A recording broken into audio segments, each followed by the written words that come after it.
Hello student, now from today I want to tell you the detailed concept and description, also the subject of the science, and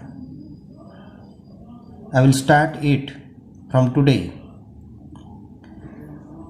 And today we will discuss about the concept in the first lesson, that is chemical reactions and equations of the standard 10. So you must have to focus on this video because it is a totally conceptual video. Okay, so let's do it. Okay, and I'm also use the Hindi language and also English mix up for better understanding about that particular knowledge and concept of the topic. Okay, so first of all I want to tell you the introduction part and basic knowledge about our first topic. Okay, तो देखिए जो first topic है हमारा, वो start करने से पहले मैं आपको कुछ बेसिक नॉलेज देना चाहता हूँ. ठीक है, कुछ एग्जांपल आपके सामने दिख रहे हैं. सभी मटेरियल आपके टेक्स्ट बुक का ही है. ओके, और टेक्स्ट बुक ही प्रॉपर मटेरियल है आपका पढ़ाई करने के लिए. ओके, देखिए कुछ एग्जांपल आपको दिख रहे हैं. First example is that milk is left at a room temperature during summer. Milk is left at room temperature during summer. Summer time में अगर आप मिल्क को रूम टेम्परेचर पे अगर छोड़ दोगे तो होगा क्या? ठीक है, ये मिल्क है और मिल्क को आपने समर टाइम में रूम टेम्परेचर पे छोड़ दिया तो क्या होगा? आप जानते हैं मिल्क फूट जाएगा. हम उसे फूटना कहते हैं हमारे लैंग्वेज में, यानी खराब हो जाएगा. खराब होके कुछ नया प्रोडक्ट वहाँ पे बन जाएगा. यानी इसका मतलब क्या हुआ? वहाँ पर चेंज हुआ. Milk is change into the another substances. चाहे वो सब्सटेंस अच्छा हो खराब हो, लेकिन मिल्क तो चेंज हुआ ना. Because of heat, because of temperature milk change हुआ. ठीक है. सेकंड देखिए, an iron tawa, pan, nail is left expose to humid atmosphere. अगर आयरन तवा है, पेन है, आयरन नेल है, इसको आप छोड़ देते हो ह्यूमिड एटमॉस्फेयर में, जैसे नमी है थोड़ी सी, उस नमी वाले एटमॉस्फेयर में अगर आप उसे छोड़ देते हो बाहर कहीं, तो देखिए वो खराब होने लगेगा. आपको पता है क्या होगा? उसका रस्टिंग होगा. ठीक है, यानी क्या हो रहा है एक्चुअली, अगर मैं यहाँ पे आयरन का एग्जांपल लूँ तो it will also change. Actually वहाँ पे रस्टिंग होगा और वो खराब होने लगेगा, बट चेंज तो हुआ ना, और नया सब्सटेंस कुछ तैयार होगा. ठीक है. थर्ड एग्जांपल देखिए, ग्रेप्स गेट फर्मेंटेड. ठीक है, ग्रेप्स गेट फर्मेंटेड. ग्रेप्स भी फर्मेंटेड होते लगते हैं. एक तरह से क्या हो रहा है? खराबी हो रहा है. ठीक है, यानी वो जो ग्रेप्स से आप रख दे रहे कहीं पर, ठीक है, वो तो अब देखिए कुछ भी फ्रूट आप रख दीजिए कहीं पर, ठीक है, खुला रख दिए 1-2 दिन तो खराब होने लगता है. यानी क्या हो रहा है एक्चुअली, उसमें भी चेंजेस हो रहे हैं. फिर से क्या हो रहा है? चेंज. एक्चुअली वो खराब होने लगेगा, नया सब्सटेंस उससे तैयार होने लगेगा, लेकिन चेंज तो हो रहा है ना. बाद में देखिए, फूड इज कुक्ड. अब किचन में देखिए हम फूड से बहुत से प्रोडक्ट बनाते रहते हैं, खाने पीने की चीज़ें. तो फूड को चेंज होता है, फूड में भी चेंज होता है, नया प्रोडक्ट हम वहाँ पे बनाते हैं. ठीक है, तो फिर से क्या हुआ? चेंज हुआ. ठीक है. लास्ट एग्जांपल देखिए, food get digested in our body. हम फूड खाने के बाद में बॉडी में वो डाइजेस्ट हो जाता है, दूसरे फॉर्म में कन्वर्ट हो जाता है, यानी फिर से चेंज हुआ. फिर से क्या हुआ? फूड में फिर से क्या हुआ? चेंज हुआ. सभी एग्जाम्पल क्या इंडिकेट कर रही है? What will be indicate the all of this example? There is a change in the every substance. हर चीज में चेंज हो रहा है, बिकॉज ऑफ वो हीट हो, बिकॉज ऑफ वो ह्यूमिडिटी एटमॉस्फेयर हो, फर्मेंटेड का प्रोसीजर हो, कुक करने हो, या फिर डाइजेशन हो. हर प्रोसेस में क्या हो रहा है? देखिए चेंज हो रहा है. और कैसा चेंज हो रहा है? फिर से हमें दोबारा वो प्रोडक्ट नहीं मिलेगा. यानी चेंज जो है वो इरिवर्सिबल है. ठीक है, मिल्क जब खराब होने लगता है तो हमें दोबारा उस प्रोडक्ट से मिल्क नहीं मिलेगा. हमें फिर से मिल्क मिलेगा कि इस प्रोडक्ट से? नहीं मिलेगा. आयरन जब खराब हो जाता है तो फिर से हमें ओरिजिनल आयरन मिलेगा क्या? नहीं मिलेगा, यहाँ पर भी नहीं मिलेगा। ग्राफ्स एक बार फर्मेंटेड होने के बाद में हमें ओरिजिनल पोजीशन में वो मिलेगी क्या? नहीं मिलेगी। फूड एक बार कुक हो गया, उससे नया फूड बन गया, तो हमें दोबारा ओरिजिनल मिल रहा क्या? नहीं। फूड डाइजेस्ट होने के बाद में ओरिजिनल फूड हमें मिलेगा क्या? नहीं।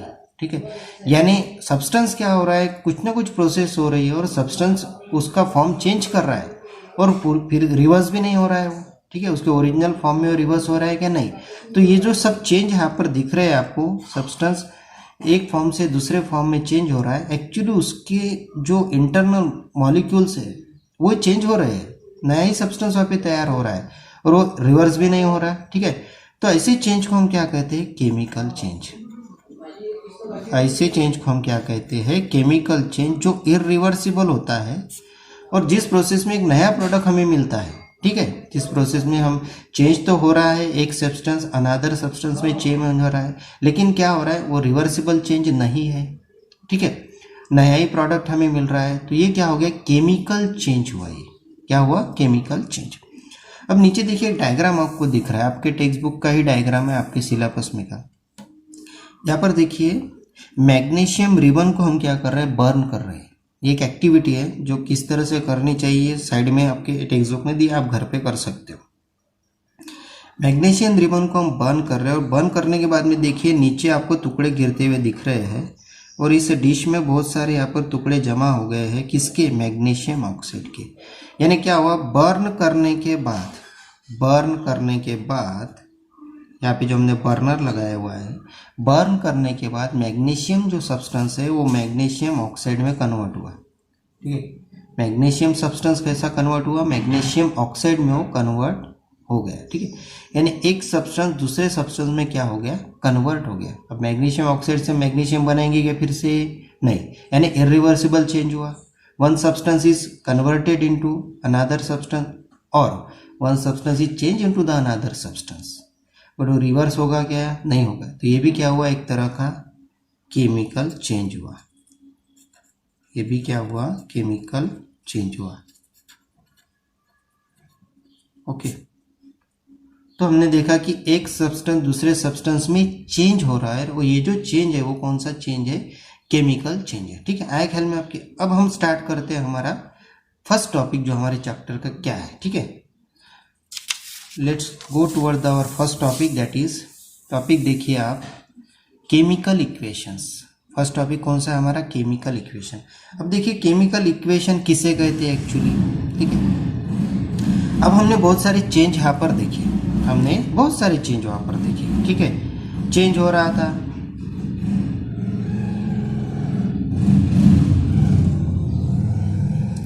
यानी एक सब्सटेंस दूसरे सब्सटेंस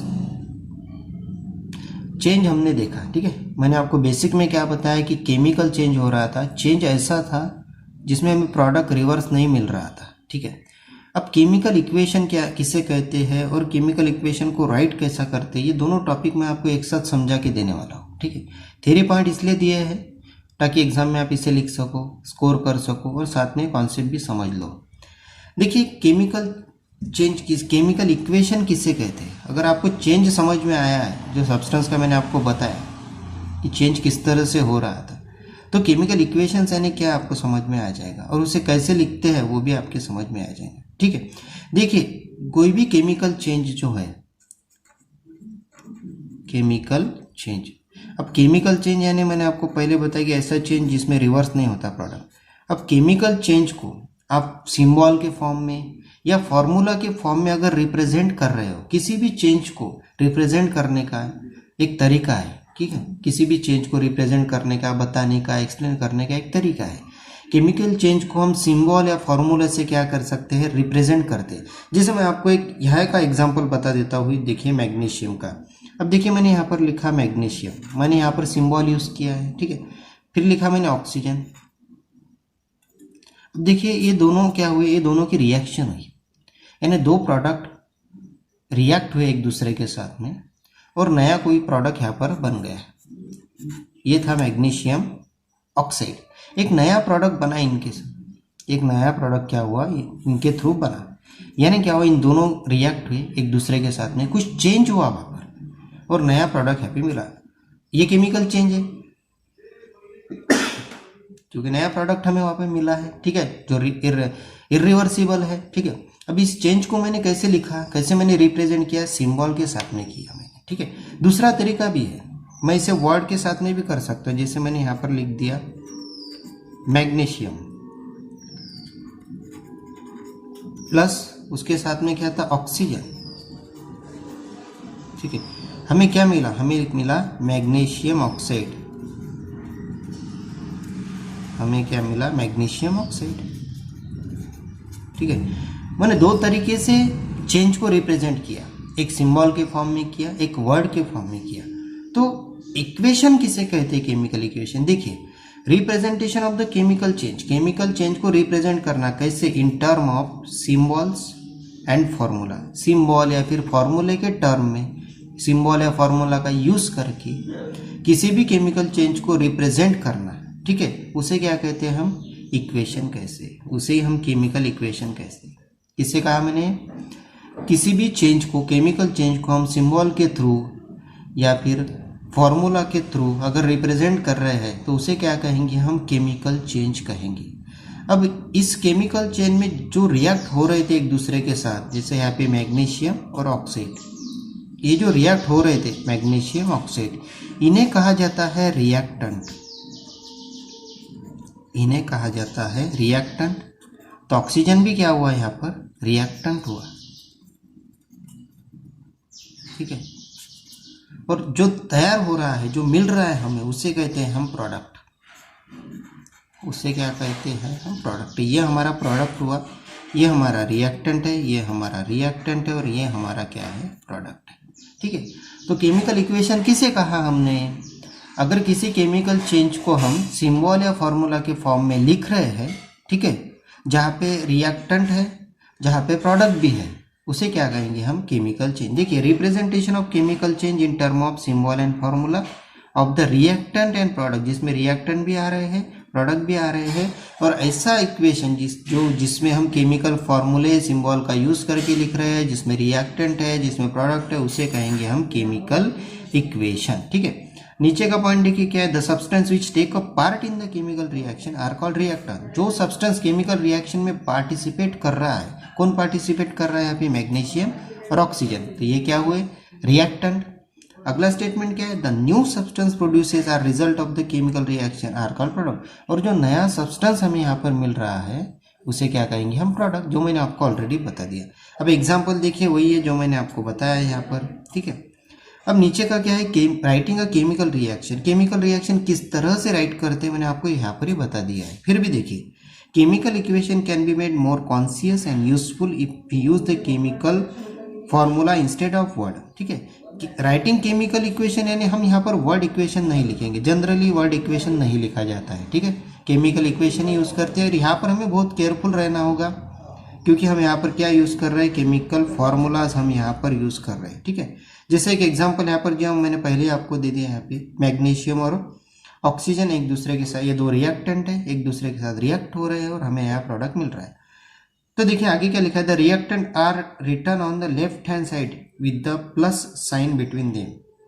देखिए रिएक्टेंट लेफ्ट हैंड साइड पर ही है, यहाँ पर भी लेफ्ट हैंड साइड पर है, लेफ्ट हैंड साइड पर ही है, और दोनों को कंबाइन किससे किया है, प्लस से किया है। जब भी हम केमिकल रिएक्शन को लिख रहे हैं केमिकल इक्वेशन के फॉर्म में, केमिकल चेंज है ना, एक तरह से केमिकल रिएक्शन ही होती है, तभी तो नया प्रोडक्ट तैयार हो रहा है ना, ठीक है। तो देखिए, कभी भी रिएक्टेंट लेफ्ट हैंड साइड में होना चाहिए और प्रोडक्ट राइट हैंड साइड में होना चाहिए। अगला स्टेटमेंट देखिए, product are written on the right hand side, तो प्रोडक्ट राइट हैंड साइड में होना चाहिए और बीच में क्या होना चाहिए, एरो होना चाहिए, ठीक है। तो बहुत ही ईजी है, ज़्यादा कुछ हार्ड नहीं है कि केमिकल चेंज को हम जब सिंबल और फॉर्मूले के फॉर्म में लिख रहे हैं, जिसमें रिएक्टेंट होते हैं रिएक्ट करने वाले, और जो नया मिलता है वो प्रोडक्ट होता है, इसे कहेंगे हम केमिकल इक्वेशन, ठीक है। जो पार्टिसिपेट करते हैं वो रिएक्टेंट होते हैं, जो नया प्रोडक्ट मिल रहा है हमें, जो चीज़ हमें नहीं मिल रही है रिएक्शन में, उसे हम प्रोडक्ट कहते हैं। Reactant always left hand side में रहेंगे, जिसे प्लस से हम ऐड करते जाएंगे, और प्रोडक्ट ऑलवेज राइट साइड में रहेगा और बीच में क्या रहेगा, एरो रहेगा, ठीक है। आए ख्याल में। तो ये हमारा फर्स्ट टॉपिक था, केमिकल इक्वेशंस और केमिकल रिएक्शन को कैसे राइट करते वो भी मैंने आपको इसमें बता दिया। I hope all of you are understand the concept of this topic in the very easy manner. ठीक है, जितना हो सके उतना इजी वे मैंने आपको बताया। ठीक है, तो कुछ कोई क्यूरी हो आपकी तो मुझे बताइए ज़रूर। ठीक है, मैं अगले वीडियो भी अपलोड करने वाला हूँ। चैनल को सब्सक्राइब कीजिए ताकि आपको नई वीडियो का अलर्ट मैसेज मिल जाएगा। फ्रेंड्स में शेयर कीजिए आप, जैसे फ्री ऑफ कॉस्ट आपको नॉलेज मिल सके। Okay, thank you.